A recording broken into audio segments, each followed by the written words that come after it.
성도 여러분 안녕하십니까? 이번에 주제가로 정해져 있는 영광의 그날이 오면이라는 노래는 제가 정말 많이 들은 노래입니다. 영남 36에 교목으로 있을 때 제 사무실 옆에 다사랑교회라고 작은 예배당이 있고, 거기에 학생들이 와서 이제 점심시간이면 항상 찬양을 하는데, 아이들이 한 곡에 마음이 닿아서 꽂히면 그 노래만 부릅니다.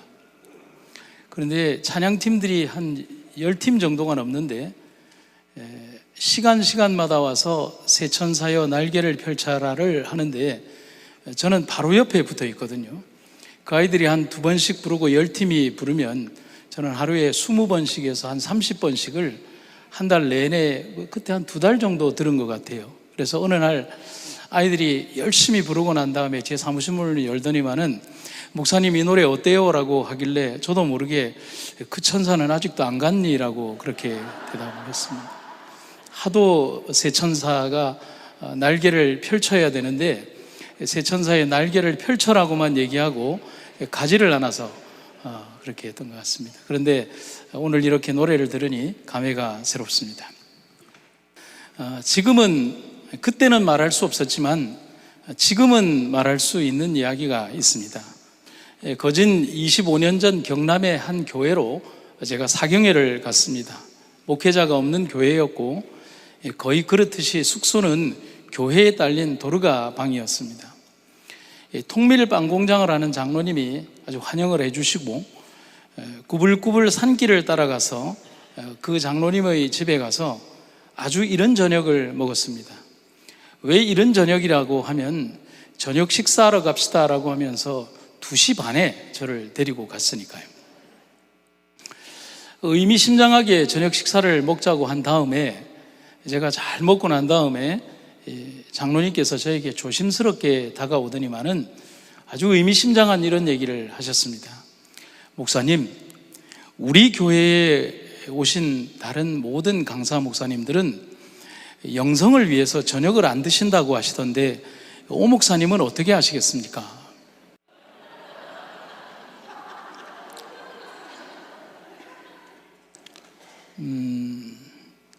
장로님, 저도 영성을 위해서 안 먹습니다. 그 주간 저는 강제 영성을 선택할 수밖에 없었습니다. 저의 의지가 아닌 강제로 선택된 영성이었습니다. 은혜 충만할 줄 알았는데 한 주간을 지내고 나니까 금식과 영성은 별 상관이 없다는 사실을 체험적으로 알게 되었습니다. 근데 왜 그랬을까? 왜 장로님께서는 그런 말씀을 하셨을까? 거기에는 참 깊은 뜻과 은혜로운 뜻이 있었습니다. 산골 깊숙이 사는 교인들 집은 교회로 오는데 산골길을 한 40분 정도 오시는 집들이 많아요. 그리고 사경회를 하는 주간에는 눈이 오기도 하고 어떤 때는 왔다 갔다 하는 것이 거의 불가능했습니다. 그래서 언제부터인지 모르지만 아주 오래전에 이곳을 방문했던 목사님이 몇 군데 집을 방문하고 나니까 너무 미안했던 모양입니다. 그런데 식사를 안 먹는다라고 하면 그 교인들이 얼마나 미안할까.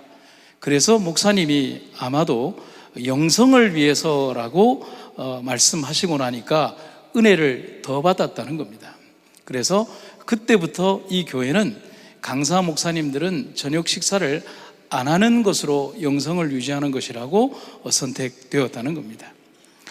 그렇게 배고픈 한 주를 보냈지만 열심히 사시는 교인들의 모습은 정말 아름다웠습니다. 목사들이 따라가지 못하는 열정과 또 목사들이 정말 배워야 하는 그 교훈들이 그분들의 삶에 있었습니다. 저 교우님들에게 그런 얘기합니다. 솔직하게 목사의 믿음이 좋을까요? 교우의 믿음이 좋을까요? 교우님들은 목사님의 믿음이 좋다고 하지만 아니죠. 돈 받고 교회 오는 사람은 목사밖에 없습니다. 성도들은 자기들의 삶의 부분 조각들을 떼어내어서 삶을 바치고 교회를 옵니다. 우리의 삶에서 저는 많은 것들을 성도님들을 통해서 배웠고 황당함과 배고픔이 있는 한 주였지만 지금 생각하면 가장 기억에 남는 한 주고, 강제로라도 경험이 없고 기도하지 않는 젊은 목사를 깨운 한 주였다라고 생각을 합니다. 여러분, PUC에 오셔서 많이 불편하시죠?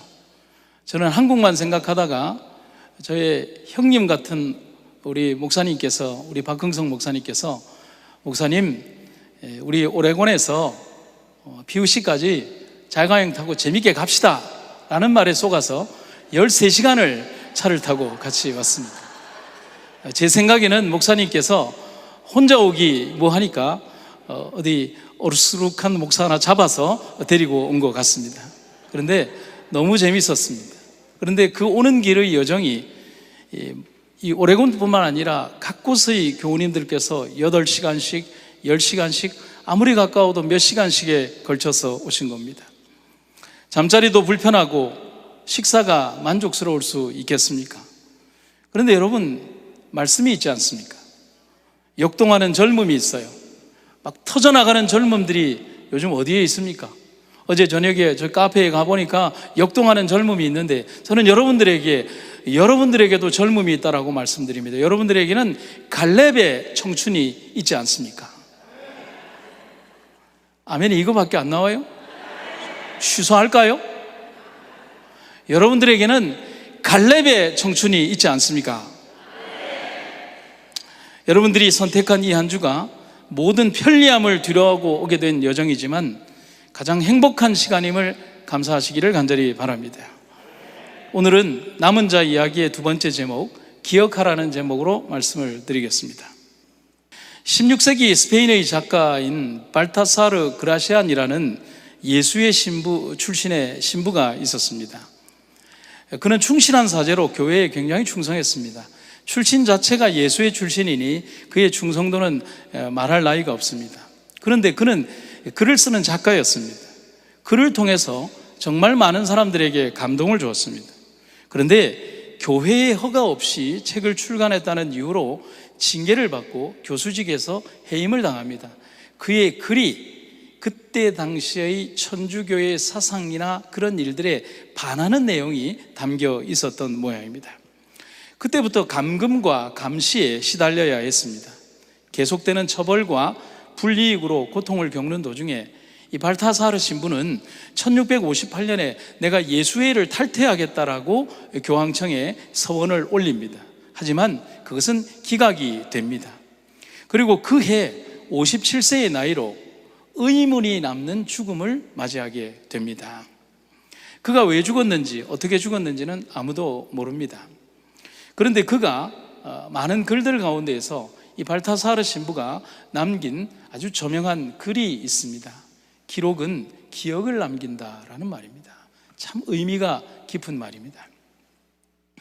이 발타사르 신부의 이 말은 시사하는 바가 굉장히 큽니다. 사람의 기억력에는 한계가 있기에 그 한계를 보완하기 위해서 사람들은 기록하기 시작했습니다. 그러한 기록들이 모여서 시대가 되고 역사가 되는 겁니다. 그래서 역사란 주로 후일에 남길 목적으로 어떤 사실을 적는 행위가 기록, 역사의 첫 번째 의미다라고 하는 겁니다. 하나님도 구속의 역사에서 하나님의 백성들이 기억하고 있어야 될 사실들을 기록해서 우리에게 주셨습니다. 성경입니다. 이 글들은 우리의 나침판이기도 하고 생명의 길이기도 하며 우리의 생명의 양식이 되기도 합니다. 우주의 근본을 우리들에게 가르쳐 주시며 또한 하나님 자신의 속성을 우리들에게 가르쳐 주는 책입니다. 또한 그 기록은 마지막 구원의 날까지 잊지 말아야 할 가장 중요한 영적 자산이 되고 있습니다. 제가 그런 비유를 잘 하는데요, 하나님께서 온 우주와 이 당신의 이 품성의 속성을 보여주고 싶은데 이 인간의 이 의지의 한계, 이 생각의 한계, 그리고 지식의 한계, 이것에 어떻게 보여줄 수가 없잖아요. 그런데 하나님은 하실 수 있는 분이잖아요. 그래서 하나님의 거대한 손 위에 우주를 놓고 하나님께서 눌렀어요. 내가 보여주리라. 눌렀더니만 두께가 요만큼 된 거예요. 근데 너무 넓잖아요. 그래서 하나님께서 왼쪽 손에다가 우주를 딱 받치고 한쪽 손에서 이렇게 눌렀어요. 그랬더니만은 가로의 두께가 요만큼 된 겁니다. 그래서 너무 길잖아요. 그래서 하나님께서는 내가 너희들에게 분명코 보여주리라 하면서 그 긴 우주를 한쪽을 자기의 배에 딱 올려놓고 두 손으로 쭉 당기셨어요. 그리고 압축하고 압축하고 또 압축해서 우리 인간에게 우주 전체를 보여줄 수 있는 하나의 인간의 언어로 우리가 이해할 수 있고 우리가 들고 다닐 수 있으며 우리가 완벽하게 그 하나님과 함께 공존할 수 있는 한 권의 책을 주셨습니다. 성경입니다. 생각보다 아멘이 작아요. 하나님께서 우리에게 주신 이 성경 말씀이 바로 그렇다는 사실을 기억하시기를 간절히 바랍니다. 그래서 기록은 기억을 남긴다라는 이 말을 한 발타자르는 우리에게 무엇을 말하고 싶었을까요? 그 당시에 교회에 반하는 인간 양심에 참된 교훈이었을 것이라고 저는 생각을 합니다. 절대적 권력에 맞서서 그가 말하자고자 했던 것은 그들의 인간 양심에 하나님께서 말씀하시는 그 말씀들을 잊지 말라는 기별입니다. 우리가 꼭 기억해야 할 일들이 있습니다. 절대로 잊혀져서는 안 되는 중요한 진리와 진실. 그래서 하나님은 성경에서 당신의 백성들에게 잊지 말라, 그리고 기억하라는 명령을 정말 많이 반복하여 말씀하고 계십니다. 여러분, 기억하라는 명령이 반복되는 것은 잊어버리는 일이 많을 것임을 반어적으로 시사하는 겁니다. 여러분, 여러분의 자녀들이나 여러분의 남편이나 배우자나 여러분의 사랑하는 사람이 무언가 실수를 반복할 때 계속하는 그 말은 그 실수가 반복되는 말이라는 사실이죠. 그래서 잠언 기자는 이렇게 말하죠. 내 가르침을 잊지 말고 그것에서 떠나지 말라는 권면을 하고 있습니다. 이스라엘의 역사는 하나님의 직접적인 인도하심의 역사였지만 백성들 삶을 이렇게 뚜렷이 들여다보면 망각의 역사라고 할 수 있습니다. 너무너무 자주 잊어버려요. 잊어버리고 회복하고 잊어버리고 회복하고. 불과 며칠 전 혹은 얼마 전까지 그리고 지금까지 인도하시는 하나님의 인도하심을 잊어버리고 두려워하고 불평하고 좌절하고 우상숭배로 가는 역사를 반복하고 반복하고 반복하고 반복하고 반복했습니다. 분명한 것은 그들이 그 모든 과거의 행적들, 하나님께서 역사하셨던 그 기적들을 홍해를 가르시고 구름 기둥과 불 기둥으로 임하시며 반석에서 물을 내시며 이방의 백성들을 멸하시며 여리고 성을 하나님께서 격파하시고 서방의 모든 이방의 모든 백성들을 떨게 하셨던 하나님의 그 역사를 뭐 했다면? 기억했다면, 그리고 그 기억을 잊어버리지 않았다면 그들은 기록된 수많은 실패의 역사를 반복하지 않았을 것입니다. 그러면 마지막 시대를 사는 우리들은 어떨까요? 그래서 영감의 기별은 분명하게 우리가 잊지 말아야 될 교훈을 이렇게 영감의 선지자를 통해서 말하고 있습니다. 우리가 현 위치에 이르기까지 한 걸음 한 걸음씩 전진하며 여행한 우리의 과거의 역사를 회고해 볼 때 나는 하나님을 찬양하자고 말할 수 있다. 주님께서 행하신 역사를 바라볼 때 나는 경탄과 우리의 인도자이신 그리스도께 대한 확신으로 충만해진다. 우리는 주님께서 우리를 인도해 오신 길과 우리의 과거 역사를 통하여 주신 그분의 가르치심을 잊어버리는 것 외에는 미래를 위하여 두려워할 것이 전혀 없다. 여러분, 제가 올해 목회 33년입니다. 저는 목사가 되면 꽃길만 걸을 줄 알았습니다. 꽃길도 많았습니다. 정말 좋은 교우님들의 사랑 속에 시작한 목회는 정말 많은 경험을 저에게 주었습니다. 아무것도 모르고 시작했지만 26살에 목회를 나왔는데 세상 물정 아무도 모르는 이 전도사의 설교를 80 어른이 들어주셨습니다. 인생이 말입니다. 인생 인자도 모르는 사람이에요. 여러분, 행복한 결혼 생활이 이렇습니다. 겨우 결혼한 지 석 달밖에 안 된 인간이에요. 여러분, 행복한 가정 생활을 여러분, 자녀 교육에 대해서 아무것도 모르잖아요. 그런데 교우님들은 불평하지 않고 저를 가르치면서 제 설교를 들어주셨습니다. 교회로 부임한 지 1년을 인턴 전도사를 하고 해운대 교회라는 곳으로 가서 교회를 건축하게 됐습니다. 아무것도 몰랐습니다. 계약이 뭔지도 몰랐습니다. 그런데 헌당식을 해야 되는데 이제 아파트 상가 3층을 사고 나서 헌당식을 준비하는데 갑자기 장로님으로부터 전화가 왔습니다. 목사님, 교회가 압류당했습니다. 그래서 제가 질문을 했습니다.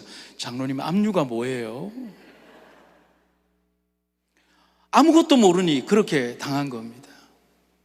어떻게 해결을 해야 될까요? 해결할 방법이 없었어요. 조합 아파트인데 조합장이 세금을 안 내고 그렇게 도망을 간 겁니다.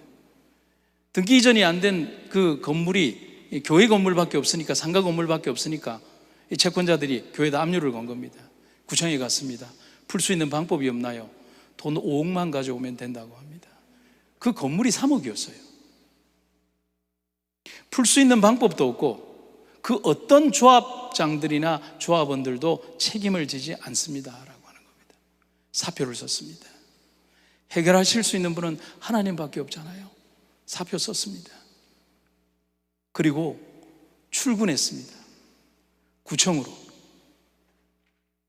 압류 담당자 앞에서 가만히 앉아 있었습니다. 목사님, 왜 오셨어요? 갈 데가 없어서요.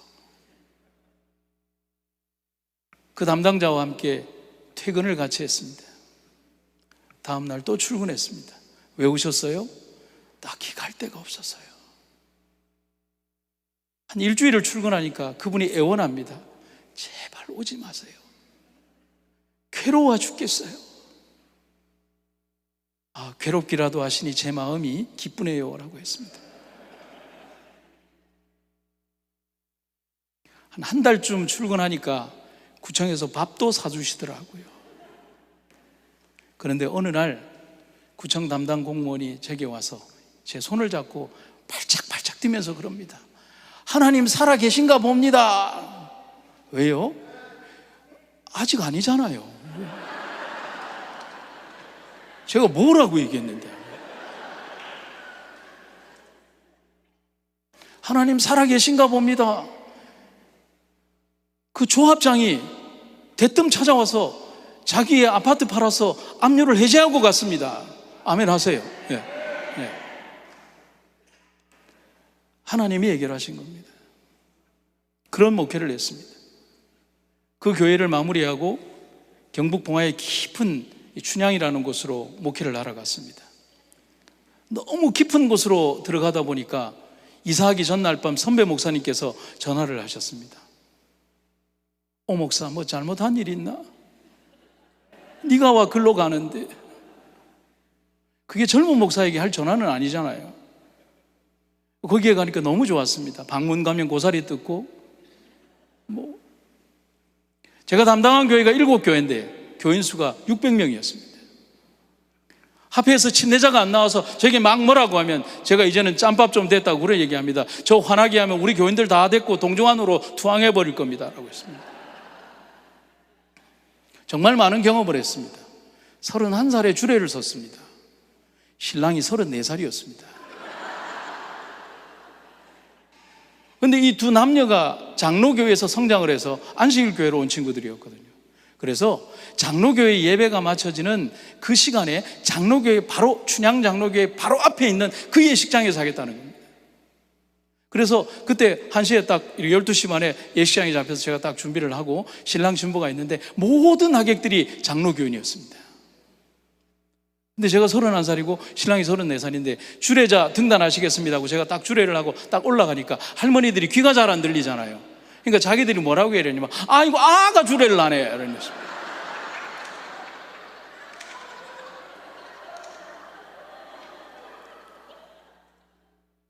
수많은 일들, 눈물겨운 수많은 일들, 기쁜 일들, 아픈 일들이 있었고 즐거운 일들, 행복한 일들도 있었습니다.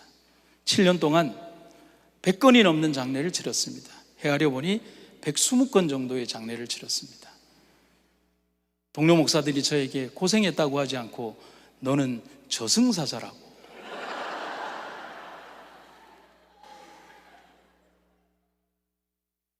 그 이후에 대구로 가서 13년의 목회를 하며 삶은 반복되었습니다. 실수하고 눈물 흘리고 또 하나님 은혜로 살고 또 교우님과 때로는 오해 관계 속에서 그 오해를 풀어가며 살고 억울함이 넘칠 때도 있었고 기쁨이 넘칠 때도 있었고 그렇게 33년의 세월을 살았습니다. 돌이켜보면 제가 산 것이 아니었습니다. 하나님이 매 인생의 라운드마다 함께 계셨습니다. 그리고 견디게 하셨고 이기게 하셨습니다. 이 이야기는 저의 이야기가 아니라 여러분들 인생의 이야기이기도 합니다. 지나온 날들을 기억하시기를 간절히 바랍니다. 오늘 두 가지의 주제를 드리면 첫 번째는 인간의 역사가 망각의 역사는 범죄의 역사라고 할 수가 있습니다. 사사기 시대의 심각한 범죄를 성경은 이렇게 기록하고 있습니다. 이스라엘 백성은 그들의 하나님 여호와를 잊어버리고 바알과 아세라 우상을 섬겨 여호와께 범죄하였다. 여기에 보면 빨간색 두 글씨를 보면 이어지죠. 여호와를 잊어버리고 여호와께 범죄하였다. 하나님은 당신의 피조물들에게 지켜야 할 법칙은 물론 유지되고 준수되어야 할 모든 원리들에 대해서 모든 것을 가르치시고 교육하셨습니다. 인류의 조상인 아담과 하와에게 하신 첫 번째 명령에서도 보면 창조 이후에 그들에게 아주 상세히 첫 인류의 사명과 생애 그리고 원칙들을 설명하시면서 특별히 에덴 동산 중앙에 있는 두 나무에 대한 분명한 가르침을 교육하고 다짐하셨습니다. 모르지 않았다는 겁니다. 그런데 아담과 하와는 이 약속을 어기게 됩니다. 여러분 아까 말씀드렸죠? 가르치지 않은 게 아닙니다. 배우지 않은 게 아닙니다. 모르는 것도 아닙니다. 간과한 것입니다. 소홀히 한 것입니다. 자신의 생각이나 판단을 더 의지한 것입니다. 그리고 이어지는 사단의 절묘한 유혹과 감언이설에 속아 넘어가게 된 겁니다.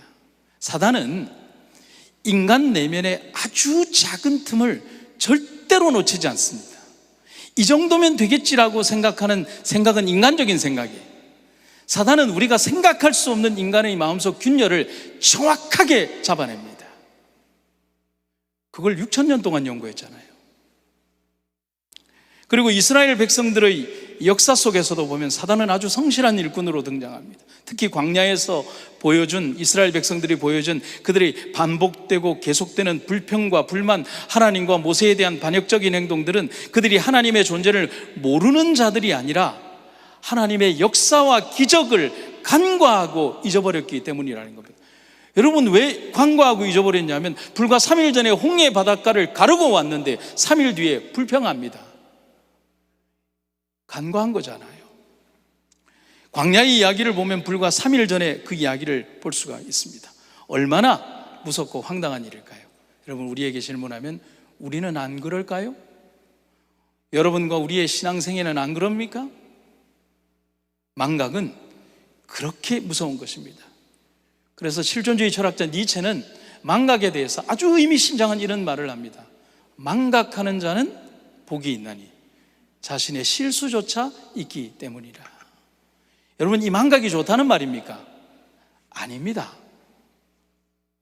실패의 기억은 앞으로의 다른 실수를 반복하지 않는 주요한 경험이 돼야 합니다.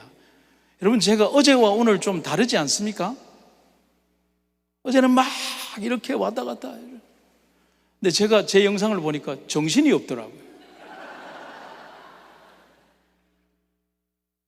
그래서 제 집사람에게 내가 좀 왔다 갔다 하고 좀 정신이 없지 않더냐 그러면 부인이 저에게 좀 용기를 줘야 되는데 좀 많이 그렇지.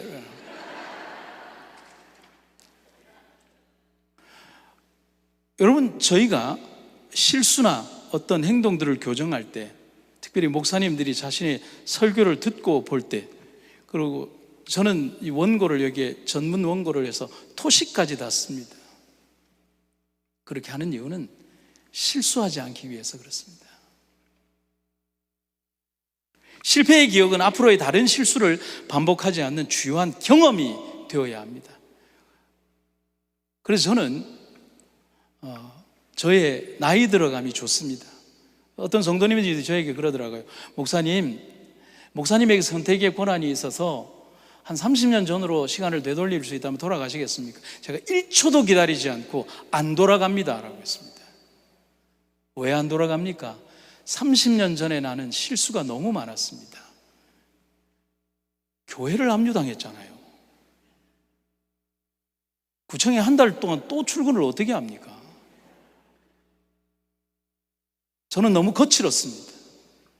교인에게 상처를 주기도 했습니다. 열정이 지나쳐서 아픔을 주었습니다. 열심이라는 이름으로 살아갔지만 아름답게 다듬어지지 않았습니다. 세월 속에서 나도 상처를 줬지만 너무나 심한 상처를 받으며 저의 이 모습이 만들어져 온 겁니다. 저의 설교가 그렇게 만들어진 겁니다. 제가 왜 그것을 버리고 30년 전으로 경험이 없는 그때의 나로 돌아가겠습니까? 여러분, 자신의 사랑하는 사람을 매일 잊어버리고 살아가는 치매 환자처럼 삶의 모든 것이 멈추게 되는 것이 망각입니다. 그래서 우리는 모세의 글에서 우리가 기억해야 될 중요한 원칙을 발견하게 됩니다. 내 하나님 여호와께서 이 40년 동안에 너로 광야의 길을 걷게 하신 것을 뭐하라? 기억하라. 이는 너를 낮추시며 너를 시험하사 네 마음이 어떠한지 그 명령을 지키는지 아니 지키는지 알려 하심이라. 여러분, 잊지 않는다면 절대로 실망하지 않습니다. 아멘입니까? 또한 기억한다면 절대로 유혹에 지지 않습니다. 실패하고 넘어지는 이유는 그들의 기억 속에서 하나님을 잊어버렸기 때문입니다. 그래서 하나님께서 우리에게 율법을 주신 이유는 하나님과 당신과 인간과 당신이 구원의 관계를 맺도록 하기 위하여 우리에게 율법이라고 하는 정말 좋은 하나님과의 관계의 끈을 우리들에게 주셨다는 사실인 겁니다. 우리를 속박하거나 강제적으로 순종시키기 위하여 그렇게 한 게 아니라는 겁니다. 그래서 하나님이 우리에게 율법과 계명을 주신 이유는 그것은 율법의 목적은 기억하라는 겁니다. 누구를요? 하나님을 기억하라는 겁니다. 이스라엘 백성을 율법의 수호자로 세우신 이유가 그겁니다. 마지막 시대 남은 우리의 사명을 지닌 백성으로 우리를 세우신 이유도 그것입니다. 우리에게 주신 거룩한 하나님의 말씀과 그 계명을 수호하고 무너진 데를 수호하고 그리고 하나님의 말씀의 정도를 지켜나가며 무너지는 세상 속에서 빛이 되라고 우리들에게 말씀하시는 것입니다. 여러분, 제 동창이 있는데 공부를 꽤 잘하는 동창이 있었습니다. 교회를 같이 다녔고요. 대학교에 가면서 그 친구가 법대를 갔습니다. 좋은 대학에 가더니만은 이 친구가 좀 자유적인 사상에 이렇게 물들면서 예수님을 믿지 않는 겁니다.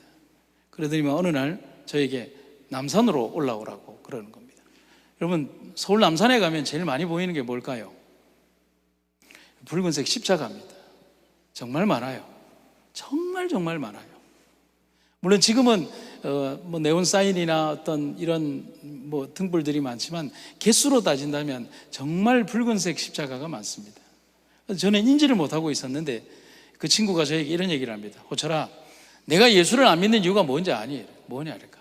봐라, 세상을 좀 봐라. 십자가가 이렇게 많은데 세상이 요 모양 요 꼴이다. 너 나한테 대답 한번 해봐라. 여러분, 이런 때 대답 잘해야 합니다. 그런데 지혜가 나오잖아요. 그래서 하나님께 기도했습니다. 하나님, 대답을 좀 주십시오. 그랬더니만 성광처럼 저에게 대답이 지나갔습니다. 이런 때는 좀 배심을 주고 힘있게 대답해야 됩니다. 야, 이놈아! 이게 얼마나 좋은 거냐? 생각을 해봐라. 저 붉은색 십자가가 전부 다 나이트클럽이고 캬바레고 술집이고 바고 요정이라면 세상이 어떻겠느냐? 그래도 저 정도 십자가가 있으니까 세상이 요 정도 유지되는 거다. 아니야? 박수 한번 치세요.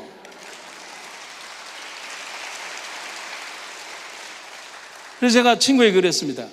따라해. 여러분들이 친구가 되신 겁니다. 따라해. 그걸 따라하라는 건 아니고, 너 따라해. 교회는 냉장고다, 냉동고가 아니다. 왜 냉장고냐 하면 냉동고에 넣으면 모든 것이 멈추잖아요. 그런데 교회가 냉장고라는 말은 세상의 부패를 그래도 최대한 늦추는 게 냉장고잖아요. 생물의 부패를 최대한 늦추는 게 냉장고잖아요. 그러나 냉동고는 아니에요. 그 친구가 믿음을 회복했습니다. 이 마지막 시대에 잊혀지고 희석되며 희미해져가는 우리의 본연적인 기별과 말씀, 그리고 율법을 세우는 사명을 우리에게 주셨습니다. 하나님께서 당신의 뜻에 관한 지식을 세상에 나타내시기 위하여 한 백성을 축복하시고 번성하게 하사 지상에서 강대한 국가가 되게 하시기로 약속하고 그 백성들을 당신의 율법의 수호자로 삼으시고자 하셨다. 그런데 사단은 바로 이 백성들의 마음에서 하나님께 대한 기억을 뭐 할 목적으로? 기억을 말살시킬 목적으로 그들을 어두움과 속박 가운데 붙들어 두고자 했다. 여러분들에게 환난과 어려움, 고통과 절망 같은 현실들, 사랑하는 사람과의 죽음의 이별과 그리고 치명적인 질병들로 인하여 우리가 고통받는 것, 이해할 수 없는 세상의 수없이 많은 핍박과 어려움들이 우리들에게 존재하는 이유는 우리들의 마음에서 하나님께 대한 기억을 말살시키기 위한 사단의 전략적 공격이라는 사실입니다.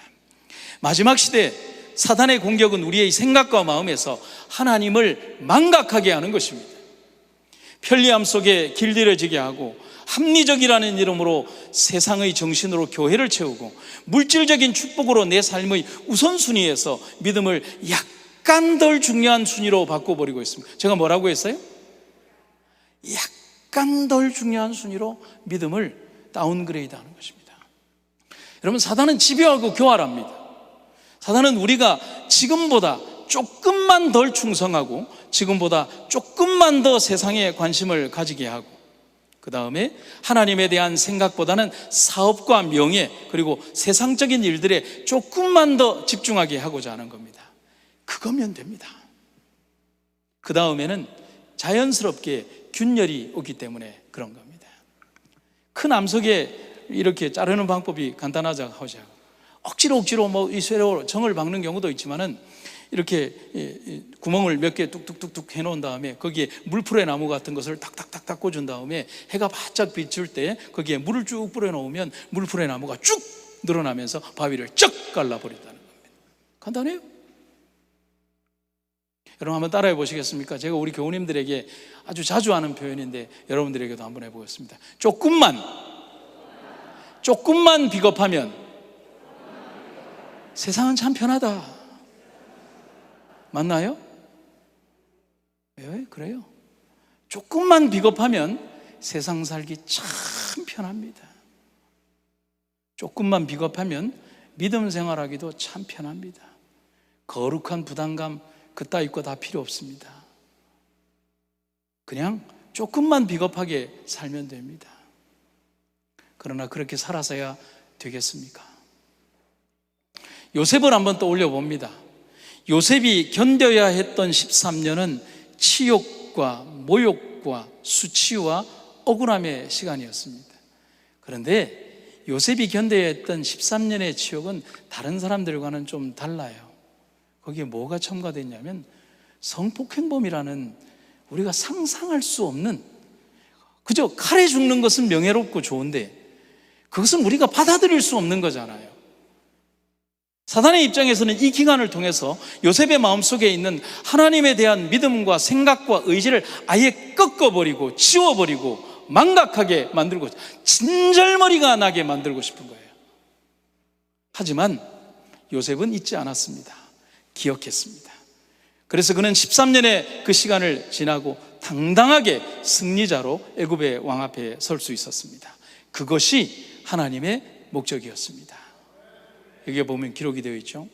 요셉은 그의 생애의 위기에서 곧 자기의 어린 시절을 보낸 가나안 본집으로부터 노예의 운명이 기다리고 있는 애굽으로 가는 두려운 나그네 길 가운데에서 혈육들의 천막이 있는 산들을 마지막으로 바라볼 때에 야곱의 하나님을 기억하여다. 소년 시절의 교훈을 생각할 때 그의 마음은 감동으로 떨렸다. 그는 진실한 사람이 되어 어떠한 때에라도 하늘 임금의 백성으로서 합당한 행동을 취하기로 결심했다. 이 두 문장을 연결하면 기억했기 때문에 결심할 수 있었어요. 그의 결심과 행동 그리고 후일의 성공까지 이끈 원동력은 기억 때문입니다. 야곱의 하나님에 대한 기억, 그것이 요셉을 요셉되게, 그리고 요셉을 애굽 안에서 사분핫 바네아로, 그리고 요셉의 삶은 남은 자로 이끄는 단초가 된 것입니다. 그래서 시편의 기자는 주께서 베푸신 모든 은혜를 정녕 잊지 말라, 그렇게 권면하고 있습니다. 제2차 세계대전 당시에 독일군에 의해서 학살당한 유대인은 600만 명이라고 합니다. 훨씬 더 많다는 기록도 있습니다. 근데 그때 당시 유럽에 거주하던 유대인의 총 숫자가 900만 명이었습니다. 3분의 2가 죽었죠. 그 중에 100만 명이 어린아이였습니다. 그럼 그들이 어디에서 죽었을까요? 유대인들은 독일군 점령지 4만 군데의 수용소나 혹은 부대에서 분산 수용되면서 거기에서 600만 명이 순차적으로 죽어나갔습니다. 종전 후에 예루살렘 북쪽 아인케렘이라고 하는 산에는 나치에 희생된 유대인 주목 기념관이 있습니다. 아마 갔다 오신 분들이 있을 거예요. 그런데 그 기념관 입구가 아닌 출구에, 왜 그럴까요? 이 모든 역사적 사실의 홀로코스트 대학살을 다 보고 난 이후에 마지막 나가는 그 앞에 그들이 써놓은 글귀가 있습니다. 망각은 멸망에 이르지만 기억은 구원의 길이다. 잊지 말라는 거예요. 망각은 우리의 삶을 가장 연약하게 만든다는 사실을 기억하십시오. 힘들고 어렵고 눈물나고 죽음과 같은 고통이 우리의 삶을 지배할 때 하나님을 기억하십시오.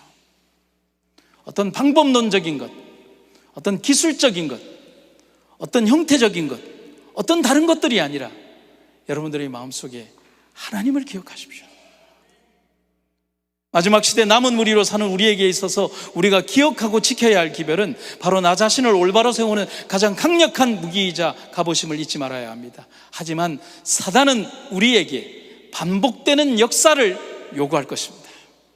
핍박하고 유혹하고, 그리고 우리들이 결국은 쓰러지게 만들 수밖에 없는 그런 환경을 얘기할 것입니다. 그래서 화인 여사는 우리에게 의미심장한 기별을 이렇게 전합니다. 역사는 반복될 수 있으며 인류는 망각의 범죄를 저지를 수 있다. 기억하시기를 바랍니다. 두 번째는 기억하라고 말씀하십니다. 그런데 이 기억하라는 말을 다르게 얘기하면 기록하라는 말로도 될 수 있겠습니다. 오래전 영감의 기별자는 지금의 시대를 아주 미리 내다보면서 이렇게 기록을 합니다. 1845년 이래로 하나님의 백성들이 당할 위험들이 때때로 내 앞에 공개되었으며 그 위험들이 마지막 시대의 남은 무리를 빽빽히 둘러쌀 것을 보았다. 특별히 1845년이라는 시간을 직접적으로 언급하고 있습니다. 그 이유를 화이트는 다른 곳에서 이렇게 기록을 합니다. 나는 1844년에 일반적으로 기대했던 시기가 지나간 후인 1845년에 이르기까지는 이상이 없었다. 그때 나는 여기서 언급된 것을 보게 되었다. 재림운동의 열기가 사라지기까지 화이트에게는 직접적인 이상이 없었습니다. 하지만 대실망의 정점을 지나면서 실제적인 기별이 필요했습니다. 왜 그럴까요?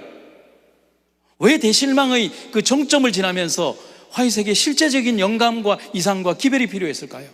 그 이유는 지금껏 잘못 적용되고 올바르지 않은 방법으로 준비한 그들을 향해 주어지는 하나님의 확실한 기별이 필요했다는 사실인 겁니다. 그들이 간과하고 잊어버린 기억에 대한 회복이 필요했다는 겁니다. 그들이 놓치고 있었던 것. 1845년부터 나의 기록들이 출판되어 왔다. 그 이후 줄곧 나는 펜과 음성으로 이뤄왔다.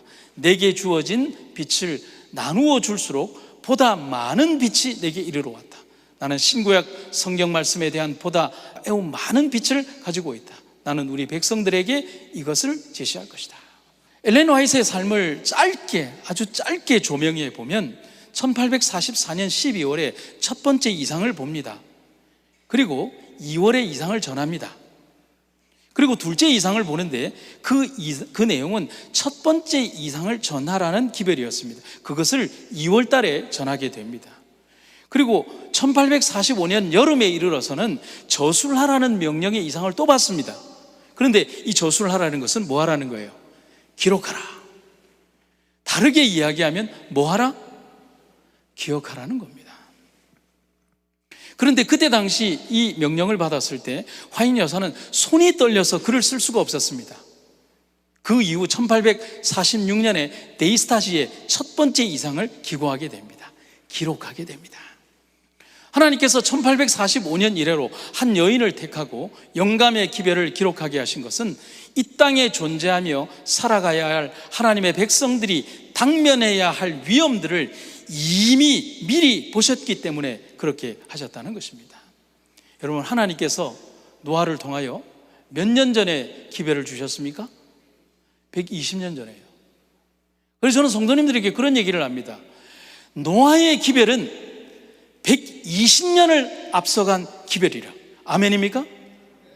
하나님의 기별은 우리의 생각의 너머를 보고 계신 겁니다. 위험이 빽빽하게 둘러쌀 것을 아시는 하나님께서 백성들이 흔들림이 없는 믿음으로 굳건히 그들의 갈 길을 가게 하기 위하여, 지금 이 시간 바로 서게 하기 위하여 기록하게 하신 것입니다. 절대로 잊어버리지 않고 기억하라고 말씀하십니다. 셋째 천사의 기별을 전하는 거룩한 일을 맡은 사람들을 위협하고 있는 위험들이 제시되었다. 그들은 이 기별이 온 세상에 대하여 최고의 중요성을 띈 기별임을 기억해야 한다. 그들은 성경을 부지런히 연구할 필요가 있다. 이런 그들이 지상 역사의 마지막 장면에서 매우 큰 역할을 담당한 불법의 비밀을 경계하는 방법을 터득하려 합니다. 이 땅에 남은 무리로 살아가는, 그리고 살아가야 하는 우리들은 하나님의 말씀과 계명을 기억하고 잊어버리지 말아야 할 사명이 있습니다. 또한 하나님의 말씀이 잊혀지는 이 시대에 살아계신 하나님의 말씀을 회복하고 다시 세우는 영적인 전쟁의 군사들이 되어야 합니다. 영감의 기별입니다. 만일 현재 하나님의 보배로운 특별한 백성이라고 고백하는 자들이 하나님의 말씀 가운데 명시된 그분의 요구 조건에 뭐 했더라면? 순종했더라면 그들의 의무를 재인식시키고 그들의 죄와 하나님의 말씀에 순종하기를 등한히 함으로 초래되는 무서운 위험을 깨닫게 하기 위하여, 그 다음에 놀라운 글이 기록이 되어 있어요. 특별 증언들이 주어지지 않았을 것이다. 당신의 역할이 필요 없었을 수도 있었다는 사실입니다. 주어진 빛을 도외시하고 등한히 하고 무시했기 때문에 양심이 무디어졌다. 하나님의 부르심을 받은 특별한 백성들의 불순종이 초래한 안타까운 현실을 정확하게 지적하고 있는 겁니다. 부름을 받은 자신의 이러한 특별한 계시와 증언들마저도 하나님의 말씀에 대한 불순종, 곧 망각이 가져온 결과 때문에 말하고 있는 것입니다. 성도 여러분, 기억은 우리를 하나님께로 돌아가게 합니다. 여러분, 이곳에서 하나님에 대한 깊은 감동과 은혜를 가지고 여러분들의 집으로 돌아가시기를 간절히 바랍니다. 우리는 망각하고 소홀히 했습니다. 그래서 너무나 안타까운 일들입니다. 그래서 바울도 아쉬워하는 글들을 많이 썼습니다. 하지만 그럼에도 불구하고 하나님은 엄청난 축복을 주셨습니다. 그렇다면 우리가 올바른 믿음으로 회복된다면 어떻게 될까? 바울이 놀라운 글을 썼죠. 이처럼 이스라엘의 잘못이 세상에 부요함이 되고 이스라엘의 실패가 이방인들에게 부요함을 가져다 주었다면, 만일 이스라엘이 하나님 앞에 온전하게 서게 되면 그들은 얼마나 더 많은 부요함을 누릴 수 있게 되겠습니까? 우리의 부족함과 연약함과 넘어짐에도 이토록 큰 축복이 우리와 함께 하고 있는데, 그들이 만약에 믿음의 올바른 반석 위에 서 있다면 그 받을 능력의 은혜는 얼마나 큰 것일까? 여러분, 탕자가 아버지에 대한 기억을 떠올리는 순간 그는 돌아가야 할 이유와 결심, 선택을 할 수 있었습니다. 이제 우리에게 남은 것은 하나님과의 동행입니다. 사단은 우리에게서 모든 믿음의 기억을 지우려고 할 것입니다. 세상이 주는 생각과 판단이 우리를 지배하려고 할 것입니다. 하지만 기억하십시오. 하늘에 이르는 사람들은 유리 바닷가에서 모세와 어린 양의 노래를 부를 것인데 그것을 경험의 노래라고 합니다. 그런데 저는 그것을 기억의 노래라고 말씀드리고 싶습니다. 하나님에 대한 잊혀지지 않는 예수의 흔적을 가진 사람들, 그렇다면 어떻게 살아야 할까요? 영감의 기별은 우리에게 명확한 답을 이렇게 제시해 주고 있습니다. 형제들이여, 그분을 가정에 모시고 들어가고 그분을 설교단으로 모시고 들어가고 어디로 가든지 그분을 그대들과 함께 모시고 다니라. 그리하면 그대들은 다른 사람들에게 목회 봉사를 인정해 달라고 강요할 필요가 없게 된다. 그대들은 그리스도의 종이라는 사실을 입증해 주는 하늘의 신임서를 가지고 다닐 것이기 때문이다. 고독한 시간에 예수님을 모시고 다니라. 그분께서 자주 기도하셨다는 것과 그분의 생애가 성령의 새로운 영감으로 언제나 지탱되었다는 사실을 기억하라. 그대들의 사상과 그대들의 내면 생활이 하나님의 날에 그 기록을 대하기에 부끄러워할 것이 없는 그런 것이 되게 하라. 제가 오늘 한 분의 이야기를 드리고 말씀을 마치도록 하겠습니다. 제가 병원 원목으로 8년을 근무했다고 말씀드렸습니다. 한 4년 전인가요? 5년 전인가? 병원 원목실 제 사무실로 손님이 찾아왔습니다. 그분은 목사님인데 미주에서 평생 목회를 하시다가 은퇴하신 은퇴 목사님이었습니다. 목회에 대한 이런저런 이야기를 나누던 도중에 목사님이 자신의 예전 경험을 말씀하시는데 너무너무 은혜가 되는 겁니다. 그래서 목사님에게 죄송하다는 말씀을 하고 다시 처음부터 얘기를 해달라고 녹취를 했습니다. 그 녹취한 많은 이야기들의 내용을 제가 다시 글로 옮겨서 여러분들에게 말씀을 드리겠습니다. 제 사무실을 찾아온 목사님은 거신 40여 년 전 30살의 젊은 나이에 캐나다 토론토 교회에 부임하게 되었다고 합니다. 그런데 그때 당시 교회가 참 어려웠다고 합니다. 교회가 어떤 문제로 다툼이 참 많았다고 합니다. 갓 부임한 젊은 목사님이 감당하기 너무 어려웠다고 합니다. 어떻게 할 수가 없었어요. 그런데 정말 다행히게도 성경 연구반에 12명의 초신자들이 있었는데 초신자들이 최고였다고 합니다. 분위기가 너무 좋았대요. 그들은 목사님에게 목회의 동기였고 희망이었고 즐거움이었습니다. 그래서 부임한 이후 몇 달 동안 열심히 그들과 공부하고 재밌게 지냈습니다. 그리고 침례 결심을 하는데 12명이 아니라 11명이 침례 결심을 한 겁니다. 이상하게 할머니 한 분이 완강하게 거절을 한 겁니다. 평상시에는 너무 좋았는데 이분의 반응이 의외였습니다. 그래서 할 수 없이 11명만 침례 준비를 했다는 겁니다. 그런데 목사님이 마음이 너무 많이 상처를 받은 겁니다. 다른 사람들은 안 받아도 그분은 꼭 받으리라 생각한 그분이 완강하게 침례를 거부하는 겁니다. 목사님이 너무 마음이 상해서 방문도 안 하고 전화도 안 했다고 합니다. 그래서 그 교우님들의 표현을 보면 목사님이 삐졌다고, 그만큼 기대를 한 분이었던 거예요.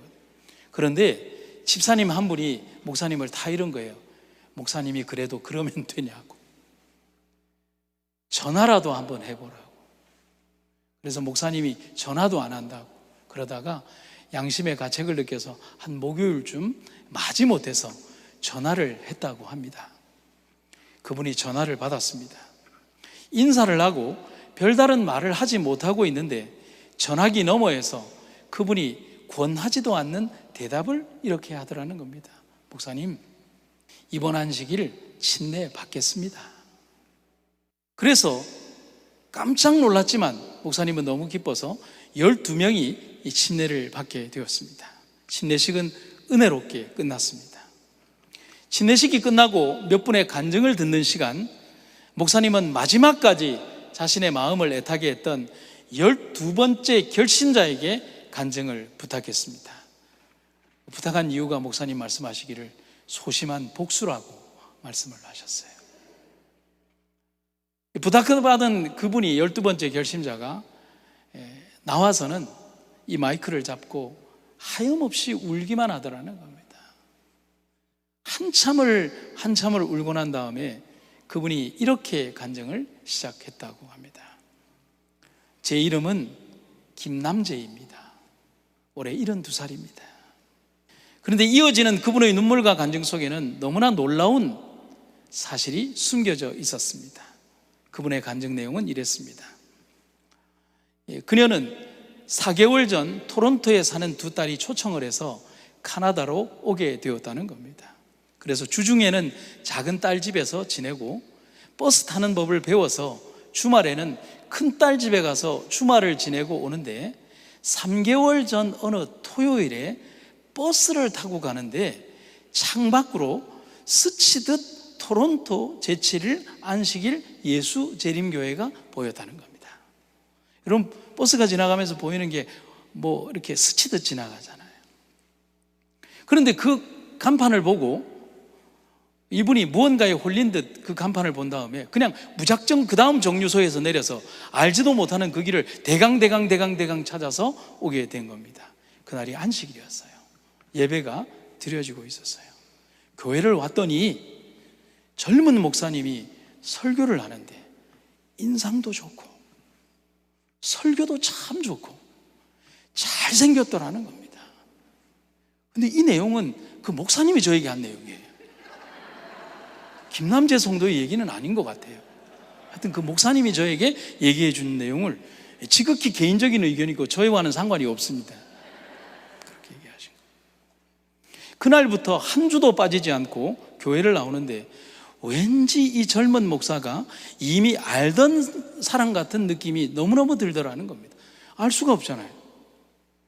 집사님들에게 목사님에 관한 것을 요모조모 물어보는데 이런저런 이야기를 하는데, 그런데 집사님이 놀라운 얘기를 하는 거예요. 우리 목사님의 아버지도 목사님이고 할아버지도 목사님이고 외조부님도 목사님이다. 그러자 이 목사님의 성을 아는 이 여자분이, 이 성도님이, 그러면 외조부님은 누구시냐고, 혹시 이름을 아냐고 물어보니까 그 집사님이 하시는 말씀이 이 목사님의 외조부님이 정동심 목사님이라고 말씀을 하신 겁니다. 그러자 그분은 순간 전기에 감전된 듯이 깜짝 놀랐다고 합니다. 다시 한참을 울고 난 다음에 그분의 간증이 이렇게 이어집니다. 나는 60년 전 12살 때부터 간도에서 재림교회를 다녔습니다. 그때 나는 이화여전을 나온 성공한 여인이었습니다. 목사님을 통해 신앙은 받아들였지만 나는 그때 결심을 하지 않았습니다. 아니, 결심할 수 없었습니다. 그 이유는 야망이 있는 처녀였던 내가 하나님을 인정하고 굴복하고 싶지 않았습니다. 그리고 끝내 결심하지 않았습니다. 그런데 그때 나를 가르치고 나에게 침례를 권했던 목사님이 정동심 목사님이었습니다. 나는 그때 거절했습니다. 도망치고 싶었습니다. 그리고 도망쳤습니다. 그런데 60년이 지난 지금 이곳 캐나다 토론토에서 그 목사님의 외손자에게서 동일한 말씀을 배우고 다시 침례를 권유받았습니다. 자석에 끌리듯 이곳에 왔지만 다시 두려워졌습니다. 그리고 다시 도망치고 싶었습니다. 그래서는 안 됐는데 거부했습니다. 기쁨보다는 두려움이 앞섰습니다. 그래서 다시 도망쳤습니다. 하지만 더 이상 도망갈 수 없었습니다. 하나님 때문이었습니다. 하나님은 60년 전 도망가는 나를 위해 기도한 목사님의 기도를 들으시고 잊지 않으셨습니다. 그리고 수천 킬로미터 떨어진 이국의 땅 카나다에서, 그것도 60년이 지난 지금 바람처럼 스치듯 지나는 버스에서 이 교회를 보게 하시고 그 손자를 통하여 응답을 이루게 하셨습니다.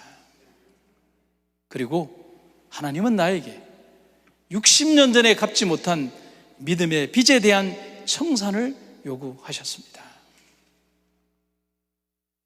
하나님은 나를 잊지 않으셨습니다. 성도 여러분, 하나님은 그렇게 준비하고 기다리십니다.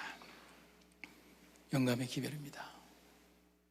이와 같은 시련의 때에 주님께서 당신의 백성을 잊어버리실까?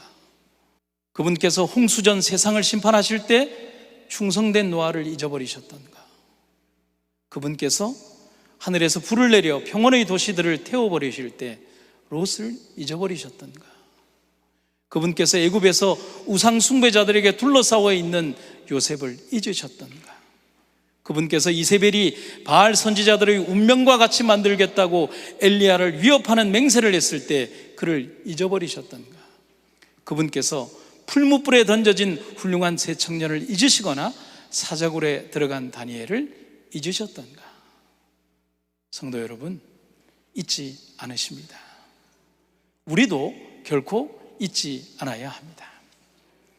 성전 회복의 기치를 걸고 고향으로 돌아간 이스라엘 백성들 앞에는 성전 회복을 반대하는 이방 백성들의 도전과 반대가 있었습니다.